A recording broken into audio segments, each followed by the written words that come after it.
मैं ये पूछना चाहूंगा सर कि एस्ट्रोलॉजी और वास्तु का क्या नाता है, क्या संबंध है, क्या कोरिलेशन है?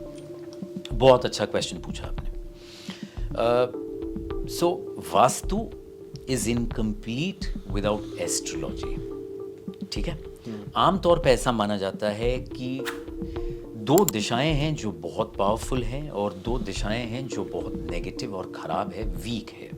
जैसे कि नॉर्थ और ईस्ट को बहुत पॉजिटिव मानते हैं, ओके, और साउथ और वेस्ट को नेगेटिव मानते हैं, ठीक है। You are also from the real estate fraternity, आपको मालूम है कि अगर south facing apartments, south facing properties अगर बेचनी हो किसी डेवलपर को, तो कितनी बड़ी चैलेंज है, बहुत बड़ी चैलेंज है। लेकिन मैं सबसे पहले लोगों को ये बता दूं कि इस सदी के जो महानायक हैं, अमिताभ बच्चन, वो जिस घर में रहते हैं, उनका जो बंगलो है जुहू में, जलसा, that is facing the south. मुझे मोटिवेशन मिल गया, पता है क्यों sir? I will sustain a south facing house. Lovely. मतलब मेरा सक्सेसफुल होना फिक्स है। सो कोई भी दिशा सही या खराब नहीं है, कोई भी दिशा पॉजिटिव या नेगेटिव नहीं है। ये डिपेंड करेगा रहने वाले की और खरीदने वाले की बर्थ प्लैनेटरी चार्ट पे। मैं आपको एक रहने वाला भी मैटर करता है, जो उधर पहले रह रहा था नहीं, जो खरीदेगा, ठीक है। परफेक्ट। इसके लिए मैं आपको एक एग्जांपल देता हूँ। सागर, ऐसे समझिए कि एक मल्टी स्टोरी बिल्डिंग है, राइट, ठीक है। उस मल्टी स्टोरी बिल्डिंग में सारे फ्लैट्स आइडेंटिकल हैं, राइट, ठीक है। अज्यूम करिए कि वो सारे फ्लैट्स नॉर्थ फेसिंग है, राइट, ठीक है। 15 माले की बिल्डिंग है, right. सारे फ्लैट्स नॉर्थ फेसिंग है।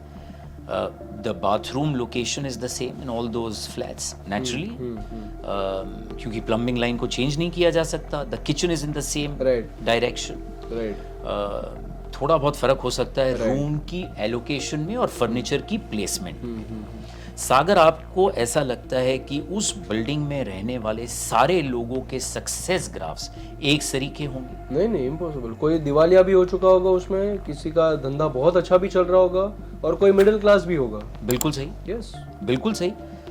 इनफैक्ट सागर, एक घर में अगर दो भाई रहते हैं तो दोनों भाइयों की सक्सेस ग्राफ्स अलग अलग होती है ना। एक भाई कामयाब होगा, दूसरा भाई उतना कामयाब नहीं होगा। Father and son, right. ऐसे कितने एग्जाम्पल्स हैं, ऐसे कितने सेलिब्रिटीज हैं जिनके फादर्स बहुत सक्सेसफुल हुए और उनके बेटे उतने सक्सेसफुल नहीं हुए। लेकिन इससे क्या रिलेशनशिप में भी प्रॉब्लम आ सकती है?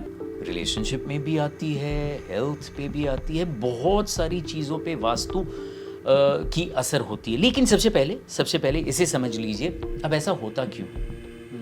If all the apartments are facing the north, if all the flats are facing the north in that building, तो north अगर positive direction है, जैसे कि वास्तु में कहा जाता है, तो फिर हर किसी को वहाँ पे सक्सेसफुल होना चाहिए, लेकिन ऐसा होता नहीं है, ठीक है। क्योंकि जब तक नॉर्थ डायरेक्शन आपकी कुंडली के साथ मेल नहीं खाएगी, if it is not in sync with your birth planetary chart, तब तक नॉर्थ डायरेक्शन आपको रिजल्ट नहीं देगी।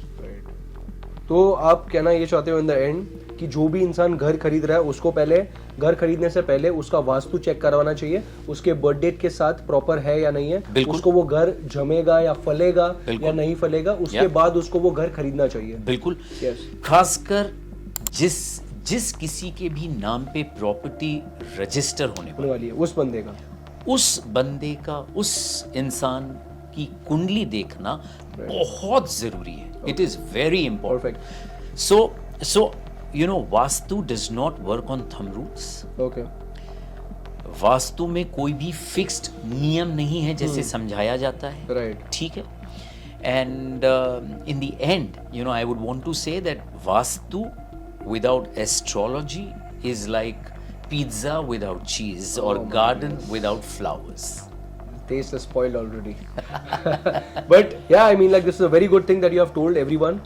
जो भी आप लोग घर खरीद रहे हो, अगर आप करोड़ों रुपए डाल रहे हो घर खरीदने में, उसके पहले एक बार चेक करा लेने का।